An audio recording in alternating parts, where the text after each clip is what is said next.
Hello everyone, welcome back to my channel. Friends, ನನ್ನ husband birthday ಇರೋ ಕಾರಣ surprise ಮಾಡಬೇಕು ಅಂತ ಹೇಳಂದು ನಾನು ನನ್ನ ಮಕ್ಕಳು ಸೇರಿಕೊಂಡು ಶಾಪಿಂಗಿಗೆ ಬಂದಿದ್ದೇವೆ. ಬರ್ತ್ಡೇ ಅಂದರೆ ಮೊದಲು ಡ್ರೆಸ್ಸನ್ನು ಸೆಲೆಕ್ಷನ್ ಮಾಡ್ಕೋಬೇಕು ಅಲ್ವಾ, ಅದಕ್ಕಾಗಿ ನಾನು ಅವರಿಗೋಸ್ಕರ ಡ್ರೆಸ್ನ ತೆಗೆದುಕೊಳ್ತಾ ಇದ್ದೆ.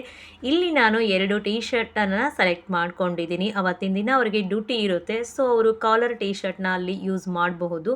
ಹಾಗಾಗಿ ಒಂದು ಕಾಲರ್ ಟೀ ಶರ್ಟ್ ಹಾಗೆ ಇನ್ನೊಂದು ಪ್ಲೇನ್ ಟೀ ಶರ್ಟ್ನ ತೆಗೆದುಕೊಂಡೆ.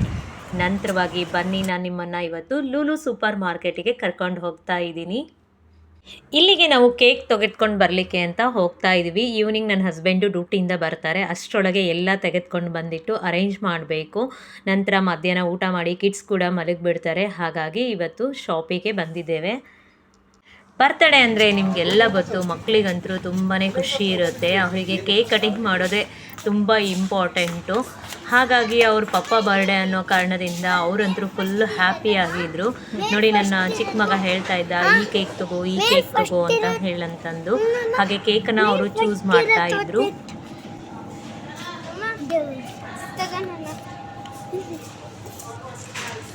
ನಂತರವಾಗಿ ಇವಾಗ ನಾನು ಯಾವ ಕೇಕನ್ನು ತೆಗೆದುಕೋಬೇಕು ಅಂತ ಚೂಸ್ ಮಾಡ್ತಾ ಇದ್ದೀನಿ. ಇಲ್ಲಿ ಕೇಕನ್ನೆಲ್ಲ ರೆಡಿ ಮಾಡಿ ಇಟ್ಟಿರ್ತಾರೆ. ನಾವು ಯಾವುದನ್ನು ಬೇಕೋ ಅದನ್ನು ತೆಗೆದುಕೊಂಡ್ಬಿಟ್ಟು ಹೇಳಿದರೆ ನಂತರವಾಗಿ ಅದಕ್ಕೆ ಏನೇನು ಬೇಕು ರೈಟಿಂಗ್ ವರ್ಡಲ್ಲೆಲ್ಲ ಬರೆದು ಕೊಡ್ತಾರೆ. ಇಲ್ಲಿ ಎಲ್ಲ ಕೇಕಿಗೆ ವೇಟ್ ಚೆಕ್ ಮಾಡಿಬಿಟ್ಟು ಅದಕ್ಕೆ ಎಷ್ಟಾಗುತ್ತೆ ಅದರದ್ದು ಬಿಲ್ಲೆಲ್ಲ ಹಾಕಿಬಿಟ್ಟು ರೆಡಿ ಇರುತ್ತೆ. ನಾವು ಯಾವುದನ್ನು ಬೇಕೋ ಆ ಥರ ಚೂಸ್ ಮಾಡ್ಕೋಬೇಕು. ಕೇಕ್ನ ಚೂಸ್ ಮಾಡಿಕೊಂಡು ಬಂದೆ. ನಂತರವಾಗಿ ಅವರು ಒಂದು ಪೇಪರ್ ಹಾಗೆ ಪೆನ್ನನ್ನು ಕೂಡ ಕೊಡ್ತಾರೆ. ರೈಟಿಂಗ್ ವರ್ಡಲ್ಲಿ ಏನು ಬರಿಬೇಕು ಅಂತ ನೀವು ಬರೆದು ಕೊಡಿ, ನಂತರ ನಾವು ಅದರಲ್ಲಿ ಬರಿತೀವಿ ಅಂತ ಹೇಳ್ತಾರೆ. ಸೊ ನಾನಿವಾಗ ಬರೆದು ಕೊಟ್ಟೆ. ಈ ಲೂಲು ಹೈಪರ್ ಮಾರ್ಕೆಟಲ್ಲಿ ನಮಗೆ ಎಲ್ಲ ರೀತಿಯಾಗಿರ್ತಕ್ಕಂಥ ಸಾಮಾನುಗಳು ಸಿಗುತ್ತೆ. ಗ್ರಾಸರಿಯಿಂದ ಹಿಡ್ಕೊಂಡು ನಮಗೆ ಬಟ್ಟೆವರೆಗೂ ಎಲ್ಲ ಐಟಮ್ಸ್ ಕೂಡ ಸಿಗುತ್ತೆ.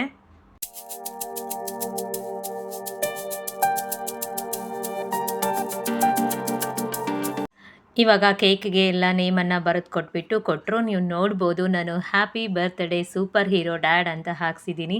ಯಾವಾಗಲೂ ಮಕ್ಕಳು ಅವರ ಪಪ್ಪಾಗೆ ಸೂಪರ್ ಹೀರೋ ಅಂತ ಹೇಳಂದು ಕರಿತಾ ಇರ್ತಾರೆ.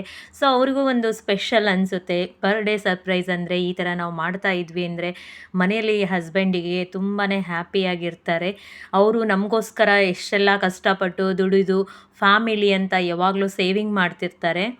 ಹಾಗೆ ನನ್ನ ಚಿಕ್ಕ ಮಗ ಕೂಡ ಒಂದು ಗ್ರೀಟಿಂಗನ್ನು ಬರೆದಿದ್ದಾನೆ. ನೀವು ನೋಡ್ಬೋದು, ಪೇರೆಂಟ್ಸಿಗೆ ಮಕ್ಕಳು ಕೊಡುವಂಥ ಇಂತಹ ಒಂದು ಗ್ರೀಟಿಂಗು ಸರ್ಪ್ರೈಸ್ ಗಿಫ್ಟ್ ಇರುತ್ತಲ್ಲ, ಇದ್ರ ಮುಂದೆ ಯಾವ ಗಿಫ್ಟೂ ಇಲ್ಲ. ನನ್ನ ಹಸ್ಬೆಂಡು ಫ್ಯಾಮಿಲಿ ಜೊತೆಗೆ ತುಂಬ ಟೈಮನ್ನು ಸ್ಪೆಂಡ್ ಮಾಡಲಿಕ್ಕೆ ತುಂಬ ಇಷ್ಟಪಡ್ತಾರೆ. ಆದ್ದರಿಂದ ನಾನು ಮಕ್ಕಳ ಜೊತೆ ಅವ್ರು ಇಷ್ಟಪಡೋ ಹಾಗೆ ಏನಾದರೂ ಒಂದನ್ನು ಗ್ರೀಟಿಂಗ್ಸ್ಗಳನ್ನು ಬರೆಸುವಂಥದ್ದಾಗಿರ್ಬೋದು, ಡಿಫ್ರೆಂಟಾಗಿ ವಿಶಸ್ನ ತಿಳಿಸುವಂಥದ್ದಾಗಿರ್ಬೋದು, ಈ ಥರ ಹಾಗೆ ಸರ್ಪ್ರೈಸಾಗಿ ಮನೆಯಲ್ಲೇ ಏನಾದರೂ ಸ್ವೀಟ್ ರೆಸಿಪೀಸ್ಗಳನ್ನು ಕುಕ್ಕಿಂಗನ್ನು ಮಾಡಿಬಿಟ್ಟು ಅವರಿಗೆ ನಾನು ಯಾವಾಗಲೂ ಸರ್ಪ್ರೈಸ್ ಮಾಡ್ತಾ ಇರ್ತೀನಿ.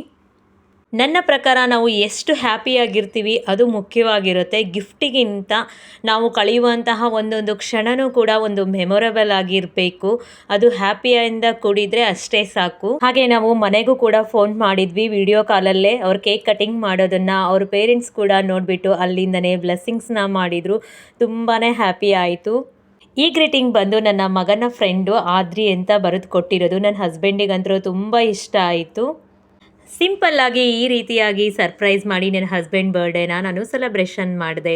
ನೀವು ಹೇಗೆಲ್ಲ ಮಾಡ್ತೀರಾ, ಯಾವ್ಯಾವ ಥರ ಐಡಿಯಾ ಮಾಡ್ತೀರಾ ಅಂತ ನನಗೆ ಕಮೆಂಟ್ ಬಾಕ್ಸಲ್ಲಿ ತಿಳಿಸಿ. ಹಾಗೆ ನನ್ನ ಚಾನಲನ್ನು ನೋಡ್ತಾ ಇರಿ. Thank you for watching. Bye bye.